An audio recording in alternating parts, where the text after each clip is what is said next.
know, there was one time during a practice that wasn't with the school, I was working so hard that I actually blacked out. And it turned out I was out there practicing with 103 fever. Oh my God.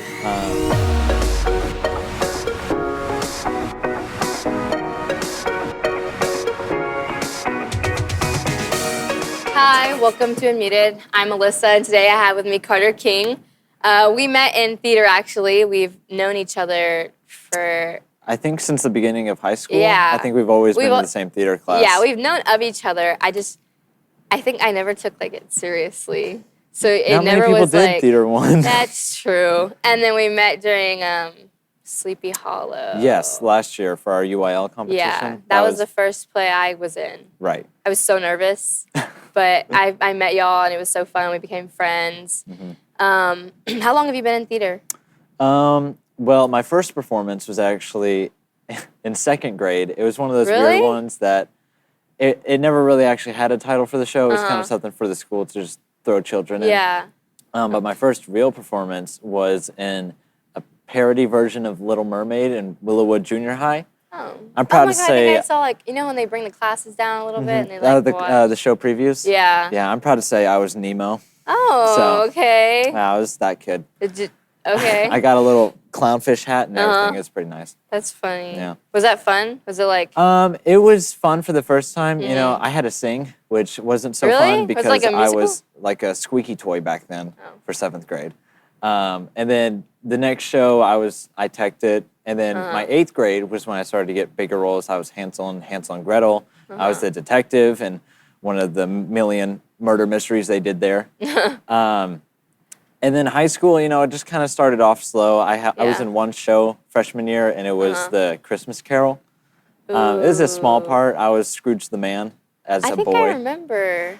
Yeah, it was an interesting show. I heard we made kids cry at some point. Yeah, something like that. And then my sophomore year, I was in it a lot more. But for my freshman and sophomore year, I was also doing baseball at the time. Okay. So I did a couple shows my sophomore year. My biggest was in our UIL performance that year. And then junior year, I've been in everything since from then on. Really? So it's been pretty nice.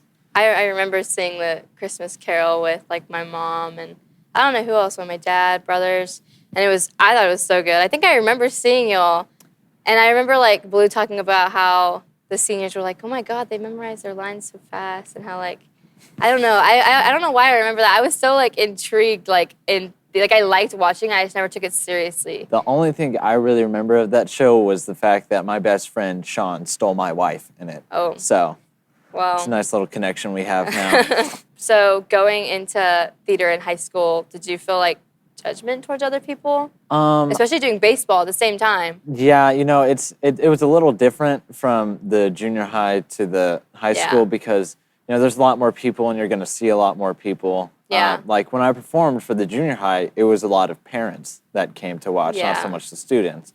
But in the high school, a lot of the students come and they like to remember faces. With baseball, it was pretty hard, especially my sophomore year when I was a lot more involved. Because at the time, I wasn't the best baseball player. I was pretty average to mediocre.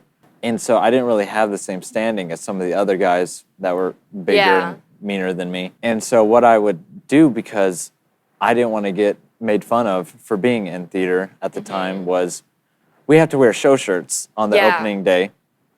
And so what I would do is I would always wear a jacket to school. And when I was around the theater kids, I would unzip it and show I was a part of the show. But as soon as I was in the baseball locker room, I would zip up the jacket and then take off the jacket with the shirt. So that way they can never see it. And, some of the guys still found out about it because they would come see the shows. Yeah. And that's when it kind of started going downhill because at the time, the baseball team, they would make fun of each other, but they never really had somebody to pick on. And I was the manager for the baseball team. Okay. So that's even lower than low. So they would start to call me names and stuff. That made it really hard. They would label me as something I wasn't, as someone who was homosexual, because that's what was really tied in with theater as a man was, if you're in it, you're seen as more flamboyant in a way to where it questions your own sexuality. Yeah. And that was hard because I did identify as straight, But when you just hear so many things about Yeah. you being something that you're not, it becomes hard to stay true to yourself, to know who you are in that person. And I started to develop really bad anxiety from it. I was always getting ridiculed, belittled. But I had really good friends in it. Like one of my best friends, Jacob Wimberly, Oh, yeah. he was there with me in baseball, and I would always just kind of stick to his side. But it was really bad whenever he would go off somewhere else, and I was stuck with some of the junior and senior guys. So that's kind of what happened. I got anxiety. It affected the way I played. I would start to get claustrophobic and really anxious when throwing the ball. I lost the ability to throw a baseball, which is one of the key factors. And it hurt, switching from baseball to theater because I had done baseball for about 10 years, and it was a pretty big aspect of my life. And what was really hard was telling my dad that I wasn't going to do baseball anymore because, he always loved seeing me out there on the field, especially whenever I would make a really good play. Like he'd always come up to me, give me a big hug, and with a smile on his face because he was proud of me. So it was hard telling him I didn't want to do baseball anymore, but he completely understood because he felt my mental health was better than doing what he enjoyed. Did telling your parents, did y'all ever go to teachers, staff, being like, hey, it's the issue, or did you think it would make it worse? I always thought it'd kind of make it worse. And, you're taught, it's kind of beaten into you in baseball. Like, you got to be able to take a hit and deal with it. So, I became very sort of stoic with my emotions, not really letting it show when others were around. And so you had to develop tough skin. So I thought this was the norm, being belittled as such. But after reflecting on it, it really wasn't. It was just kind of bullying almost.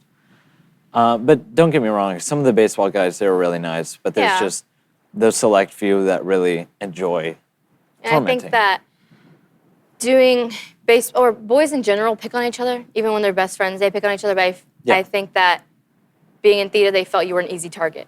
It was like, and then I bet it sucks going to something you love and being belittled like that. Yeah, no, it was most of a shock whenever I was in high school because everything I'd done previous, it was out of high school. So nobody had no way of knowing what it was I did on my pastime.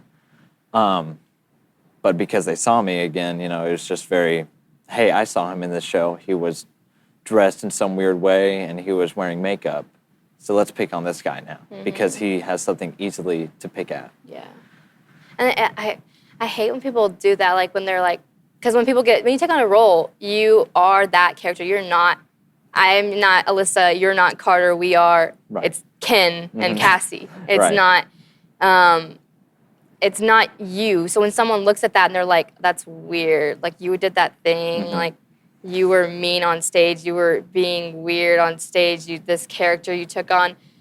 When in reality, I feel like it's such a cool thing because you are becoming this different person. That's the whole part of it, is you're taking on this character and you're doing something that if they were to try to do, they probably, they're not in theater. They don't understand that you're taking on this role to be this different person. Right, and it's a great experience because you get to do like new things. You get to pick up an accent. You get to pick up walking with a cane if you are an old person.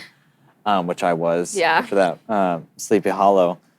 And, it's not everybody can fully understand that when you're on stage, you're somebody else and you're not the same person off stage. I've dropped character in front of family and like random people, and they're like, well, now, wait a minute. You were just this 80-year-old man on stage, and now here you are breakdancing in front of us.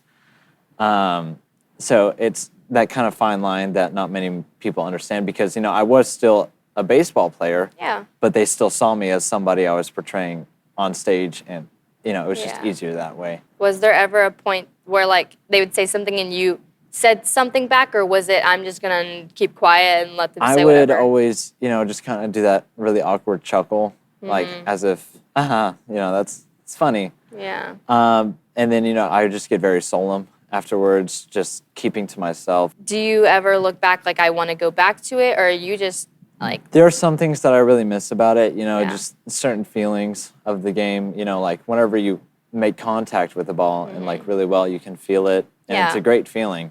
Or whenever you field a ball, like a ground ball coming at you, and you're able to throw it properly, it's a good feeling because you know you're aiding the team. But at some point, I had to realize that this wasn't right for me or wasn't good for me because of, like, there were nights I would go home and actually cry because it just got so bad. And, you know, the next day I'd always wake up like it was nothing because I would just ball it up and throw it down my stomach.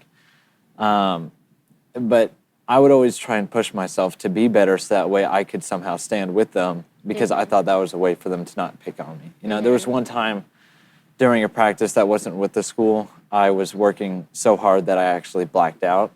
And it turned out I was out there practicing with 103 fever. Oh my God. But, you know, I couldn't quit. I had to Yeah. keep going. And I would swing the bat to the point of where I had blisters all on my hand, and they would start to bleed. Ouch. So, you know, it's painful on both aspects Yeah. of physical and mental. Yeah, like trying to reach their level, but at the same time, I just, you know, it's never enough. some of us aren't gifted with the capabilities as others. And, you know, at some point we have to realize that, and we have to find what God did gift us with and taking that and using it to the utmost. Yeah, for sure. After quitting baseball, you're not involved anymore, are you? No. I'm Really? not. Still being in theater, were you still getting that judgment, or was it kind of like, oh, you're not? I still get it every now and then, you know, like just the other day in one of my classes, somebody actually did say, Really? oh, you're gay, right? And I was like, no, I have a girlfriend. And he was like, oh, you know, I just kind of had to say that because you're in theater. It was something along the lines he said of that. Wow.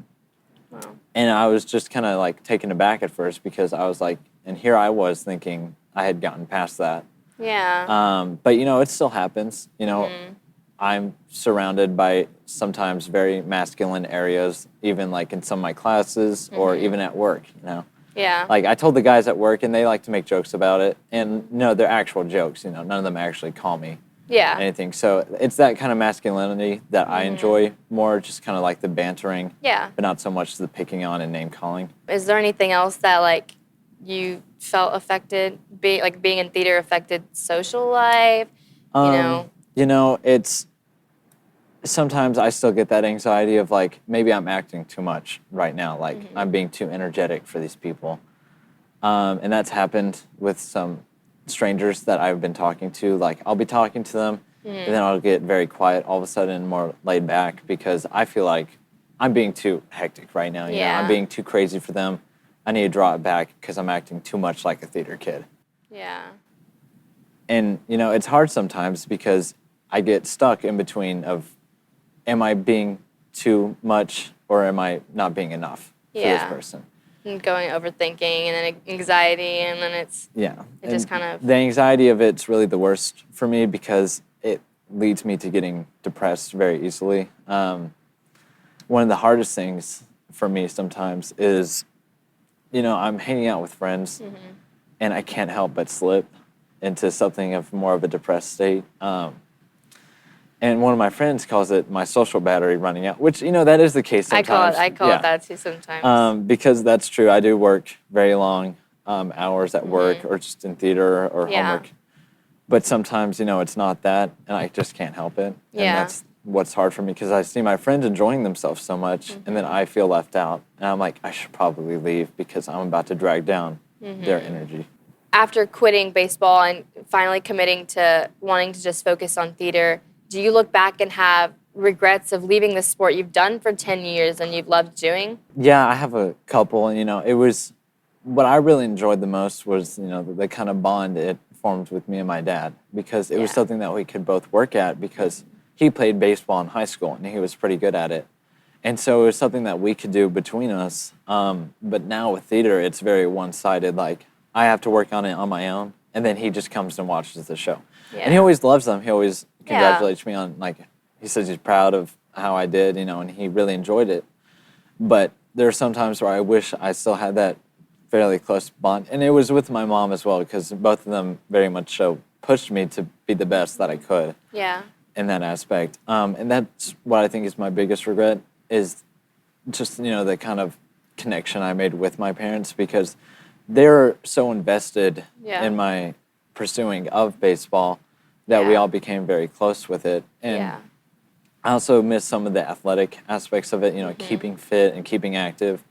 And I found like ways to get around that by finding other hobbies. Like I play disc golf for fun. I haven't really gotten to do that much this year just because of how much has been going Yeah. on. But it's still something I really enjoy doing.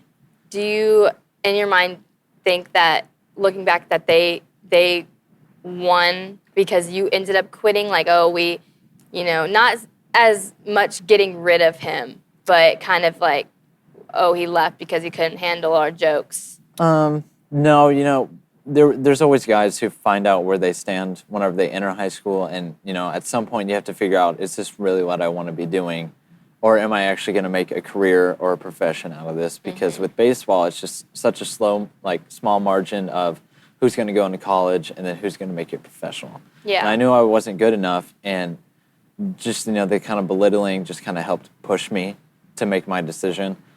And I don't think some of them might have taken it as a victory, but I don't really think any of them full on took it like that. They're just Yeah. like, he knew where he was at and he left. So you have to kind of commend him for that, because Yeah.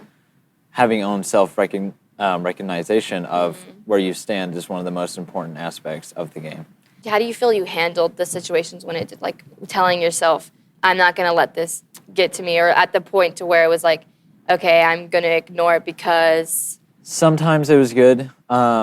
Sometimes it was bad to the point of I would purposely go to the bathroom so that way I wouldn't have to practice warming up, because I knew I'd get so much anxiety from it. Did you ever talk to a coach? Hey, coach, these people are... No, that's not really something you go to talk to Really? the coach about, because at the end of the day, they're more focused on like their main players, the players that are Yeah, on the makes starting sense. lineup.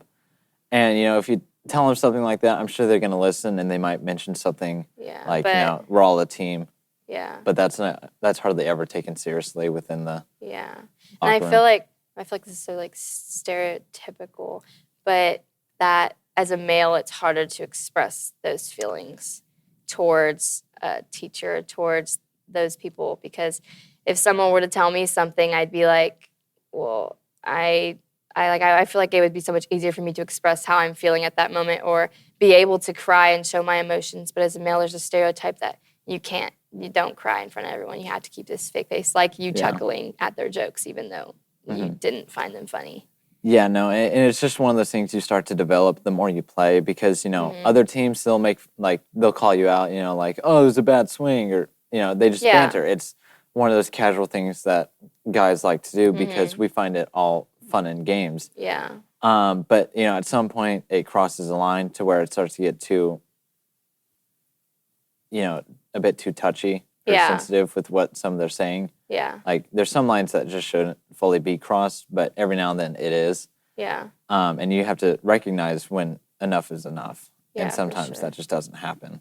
For sure. Is there anything else that you went through that you wanted to share, like something that affected your being in theater affected? I'd say it would definitely, it changed the way I kind of carried myself. I was a lot more open, and I definitely talk a lot more because of theater, because I've learned to express myself in more than one way.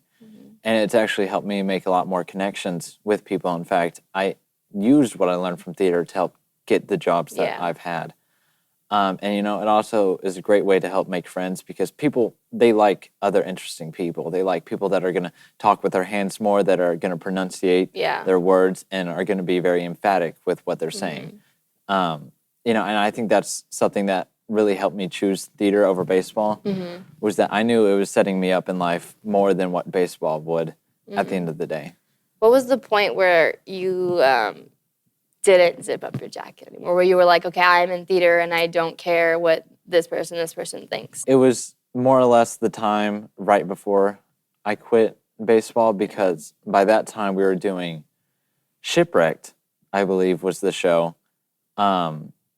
And I remember I walked into the locker room and I kept my jacket unzipped, because for the past couple of weeks I had already been considering quitting the baseball team. So this was my way of finally seeing what would happen if they actually did see it, And, some of the reactions were what I thought it was. Some people were like, oh, what's that? Yeah. But what was so great was that I was actually able to tell them, in fact, and I told some of them to actually come and see the show. Yeah. Because at that point, I had made up my mind, like, I'm going to go to my AP and turn in my, like, classroom reschedule. And so, you know, it was just a better way of carrying myself at that point. I feel like I can kind of relate to you on some point of being in cheer and also theater, because at the beginning, well, I mean, it's what held me back the most is because I was scared of that, of the judgment and what people would think about me. But going into it, at first I wouldn't post about our shows. I'd be like, no, I'm not going to post because I don't want people to like see, because I don't know what people are going to think. But at a certain point, I did start telling people, come watch it. But I think also with girls, it's more of, if they talk bad about you, it's not to your face, it's behind your back. But with boys, it's more of, I'm picking on you and it's gonna be funny, it's a joke, I'll laugh with it, I'm just joking with you. When in reality, it's hurting the guy, like it's hurting your feelings. You just can't express that because you're a guy in baseball and you just can't do that.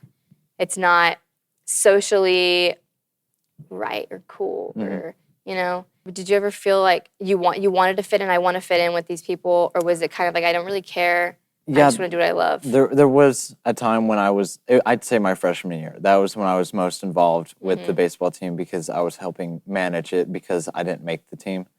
That was the time when I definitely started to develop similar traits to them, so that way I could, you know, fit in more with them, you know, like picking up slang terms, just acting in similar ways in the classroom, like being disrespectful at some points. And at the end of the day, I would have to think, like, why would I say something like that? Or, you know, that wasn't really me out there today. That was somebody else. At a certain point, did you ever pray about what was the right decision? I did. There was a point, I think it was after my freshman year, towards like the end of the summer, I went to Pine Cove. And, you know, there's always, church is the main base of it. And we were getting in touch with God while we were there. And one night, I remember we had a service and it really hit me deep. And I walked outside at night, like I was allowed to go off on my own for a bit. And I remember I started to look up to the sky and ask, what should I do? What is the right call? Because I was so struck between which I should choose that there was nowhere else to look but up at that point. And, you know, that anxiety, at some point I had to have faith that something was going to help me through this. Yeah. And that's what I was really praying for, was that somehow I was going to be able to get through it at the end of the day. And I wasn't going to be torn apart by the decision and the anxiety of the whole situation. And your prayers were answered. They were, yes. Though it was like a sport that you loved doing, at the end of the day, this was mentally better for you. And theater is such a good community. I feel like anyone who joins is so welcomed. It's such a family-based program. I love it so much. What do you feel that joining theater has benefited you? Like, because at the end of the day, that's what you chose. It's what you love. What makes you happy to go to theater, and like that makes it different from, you know, baseball? I'd say what makes it so different is that I've like developed such close friends within it. You know, baseball, we're all competing against each other, but in theater, whenever the roles are casted and the production is being put on, you know, everybody's in on it together. Nobody's trying to beat out the person behind them or in front of them. Yeah. And one thing I really enjoy about it is whenever we have the curtain call, because that's when I know that all my efforts have been appreciated and what people came to see is what they wanted to see, and I was able to deliver them something that they're going to be able to remember. Yeah.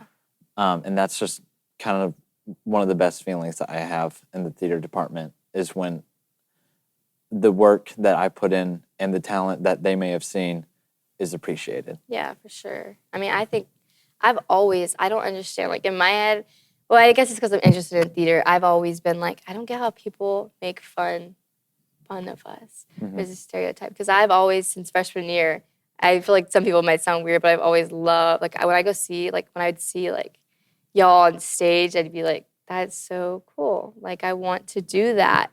I was just so nervous because of the judgment. But I've always found it so fascinating. To me, I tell people I'm like, it's like shooting a TV show, except it's live, and you can't, there's no cuts or mess ups. And if there's a mess up, you have to go with it.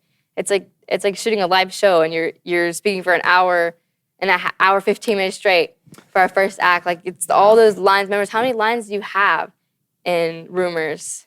I don't think I ever counted it, but I'd say like 200 to 300. I feel like it's around 300. You have a lot of lines, memories, and all that. I always think that's so cool and fascinating. What do you think you'd tell someone who's going through the same situation, that maybe they're in a sport that they love, but they feel held back? At some point, you have to take a look back and see where you're at with both. You know, you have to choose which one you're gonna have more success in. Kind of just making your pros and cons, even though that sounds tacky. But when you do that, you look at, I'm having good athletic skills in this one, but mentally I'm not having fun anymore. Or, you know, I may have a low role in this show, but I'm having a lot of fun with the people that I'm doing it with. Yeah. And that's kind of the decision making you have to choose whenever being tormented between which one to pick. Whichever one truly makes you happy at the end of the day.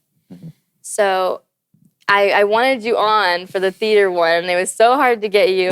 But you messaged me, and I was like, oh my God, thank God he wants to come talk about it. Because I knew, I never talked about it, but I knew that I knew you were in baseball, and that theater kind of affected you being in it, and you ended up having to quit. But I never actually knew the true story behind it. And I was telling Paige, I was like, get him on. So you messaged me. I was so glad you wanted to come on and share your story, because I feel like there are people out there that are struggling with that. Maybe it's not theater, but it's something that they are getting judged for, that they should honestly, at the end of the day, choose what makes them happier and what's mentally better for them and better for their mental health.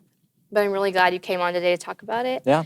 Thank you so much. No problem. If you feel that you're struggling with the same situation or going through something and you need prayers, you can text this number and someone will get back with you. Also, we want to remind you that September 29th at 7 p.m. on a Wednesday, we are having the fall kickoff of the 210 Student Ministry. So can't wait to see y'all there. I hope you enjoyed this episode. Make sure you follow our Instagram, TikTok at Church of Champions Houston, and subscribe to the YouTube. If you have any stories you'd like to share, topics you'd want me to talk about, comment down below. Thank you. Have a great rest of your week.